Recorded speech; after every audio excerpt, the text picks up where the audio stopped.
بسم اللہ الرحمن الرحیم۔ السلام علیکم۔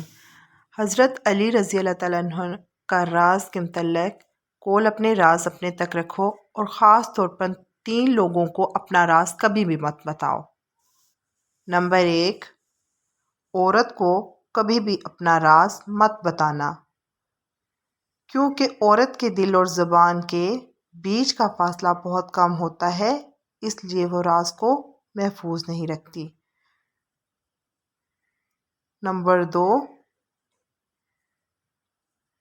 بیوقوف دوست کو اپنا راز کبھی بھی نہیں مت بتانا، کیونکہ وہ تمہارے راز کی حفاظت نہیں کر سکتا اور کبھی بھی کہیں بھی وہ بات کو بول سکتا ہے۔ نمبر 3، ایسے لوگوں کے بارے میں کہا گیا ہے جو جھوٹے انسان ہوتے ہیں، جو ہمیشہ جھوٹ کا سہارا لیتے ہیں۔ ایسے شخص کو اپنا راز کبھی بھی نہیں بتانا چاہیے، کیونکہ وہ کہیں بھی بیٹھے ہوں گے تو دوسروں کے ساتھ ساتھ تمہاری برائیاں بھی کریں گے، غیبت بھی کریں گے اور اس کے ساتھ رسوائی